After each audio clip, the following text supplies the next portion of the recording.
നമസ്കാരം. Raf talks ഫുട്ബോളിലേക്ക് ഏവർക്കും സ്വാഗതം. ഈ സീസണിൽ MLS-ൽ ഗംഭീര പ്രകടനമാണ് മെസ്സിയുടെ ക്ലബ്ബായ ഇൻ്റർ മയാമി നടത്തിയിട്ടുള്ളത്. സപ്പോർട്ടേഴ്സ് ഷീൽഡ് കിരീടം അവർ സ്വന്തമാക്കിയിട്ടുണ്ട്. 28 ക്ലബ്ബുകളെയാണ് അവർ പരാജയപ്പെടുത്തിയിട്ടുള്ളത്. 33 മത്സരങ്ങളിൽ നിന്ന് 71 പോയിൻ്റ് നേടിക്കൊണ്ടാണ് സപ്പോർട്ടേഴ്സ് ഷീൽഡ് കിരീടം അവരിപ്പോൾ സ്വന്തമാക്കിയിട്ടുള്ളത്. ഇതിന് പിന്നാലെ MLS ഈ സീസണിലെ അവാർഡുകൾക്ക് വേണ്ടിയുള്ള നോമിനി ലിസ്റ്റ് ഇപ്പോൾ പ്രഖ്യാപിച്ചിട്ടുണ്ട്. ഓരോ കാറ്റഗറിയിലും ഒരുപാട് താരങ്ങൾ നോമിനി ലിസ്റ്റിൽ ഇടം കണ്ടെത്തിയിട്ടുണ്ട്.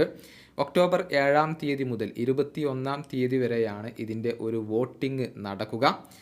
3 വിഭാഗക്കാർക്കാണ് ഈ ഒരു വോട്ടിങ്ങിൽ പങ്കെടുക്കാൻ സാധിക്കുക. താരങ്ങൾക്ക് പങ്കെടുക്കാം, ടെക്നിക്കൽ സ്റ്റാഫുകൾക്ക് പങ്കെടുക്കാം, അതുപോലെ തന്നെ മീഡിയക്കും ഈ ഒരു വോട്ടിൽ പങ്കെടുക്കാം എന്നുള്ളതാണ്. അങ്ങനെയാണ് ആ ഒരു വോട്ടിംഗ് പ്രോസസ്സ് നടക്കുക.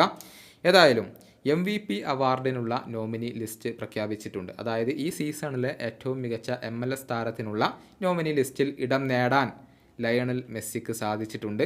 അതുപോലെ തന്നെ മെസ്സിയുടെ സഹതാരമായ ലൂയിസ് സുവാരസിനും കഴിഞ്ഞിട്ടുണ്ട്. രണ്ടുപേരും മികച്ച പ്രകടനമാണ് ഈ സീസണിൽ നടത്തിയിട്ടുള്ളത്. പരിക്ക് കാരണം മെസ്സിക്ക് ഒരുപാട് മത്സരങ്ങൾ നഷ്ടമായിരുന്നു. പക്ഷേ കളിച്ച മത്സരങ്ങളിലൊക്കെ തന്നെയും ഗംഭീര പ്രകടനം പുറത്തെടുക്കാൻ മെസ്സിക്ക് കഴിഞ്ഞിട്ടുണ്ട്.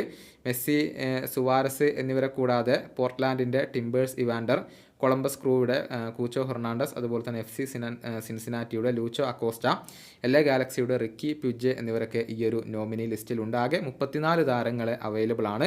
നിലവിലെ ചാമ്പ്യൻ അക്കോസ്റ്റയാണ്. ഇപ്പോൾ മെസ്സിക്കും സുവാരസിനും തന്നെയാണ് ഏറ്റവും കൂടുതൽ സാധ്യതകൾ കൽപ്പിക്കപ്പെടുന്നത്. രണ്ടുപേരുടെയും പ്രകടനം നമുക്കൊന്ന് പരിശോധിക്കാം. മെസ്സി ഈ സീസണിൽ ഇൻ്റർ മയാമിക്ക് വേണ്ടി 21 മത്സരങ്ങൾ, 19 ഗോളുകൾ, 12 അസിസ്റ്റുകൾ. സുവാരസ് ഈ സീസണിൽ മയാമിക്ക് വേണ്ടി 33 മത്സരങ്ങൾ, 22 ഗോളുകൾ, 10 അസിസ്റ്റുകൾ എന്നിങ്ങനെയാണ് കണക്കുകൾ വരുന്നത്. ഇനി ബാക്കിയുള്ള അവാർഡുകളുടെ കാര്യത്തിലേക്ക് വരുമ്പോൾ MLS coach of the year അവാർഡിന് വേണ്ടിയുള്ള നോമിനി ലിസ്റ്റ് ഇപ്പോൾ പ്രഖ്യാപിച്ചിട്ടുണ്ട്. അതിൽ ഇടം നേടാൻ ഇൻ്റർ മയാമിയുടെ പരിശീലകനായ ടാറ്റ മാർട്ടിനോക്ക് കഴിഞ്ഞിട്ടുണ്ട്. അതുപോലെ തന്നെ MLS newcomer of the year, അതായത് നവാഗതനായ മികച്ച താരത്തിനുള്ള പുരസ്കാരത്തിനുള്ള നോമിനി ലിസ്റ്റ് പ്രഖ്യാപിച്ചപ്പോൾ അതിൽ ഇടം നേടാൻ ലൂയിസ് സുവാരസിന് കഴിഞ്ഞിട്ടുണ്ട് എന്നുള്ളതാണ്. അദ്ദേഹം ആദ്യ സീസണാണ് MLS-ൽ ഇപ്പോൾ കളിക്കുന്നത്. ഏതായാലും മോസ്റ്റ് വാല്യുബിൾ പ്ലെയർ അഥവാ MLS-ലെ ഏറ്റവും മികച്ച താരത്തിനുള്ള പുരസ്കാരം മെസ്സി തന്നെ സ്വന്തമാക്കും എന്നാണ് ആരാധകർ ഇപ്പോൾ പ്രതീക്ഷിക്കുന്നത്. ഈ വീഡിയോയുടെ അവസാനിപ്പിക്കുന്നു. ഫുട്ബോൾ ലോകത്തെ കൂടുതൽ വിശേഷങ്ങളുമായി റാഫ് ടോക്സ് കൊണ്ടുവെത്താം.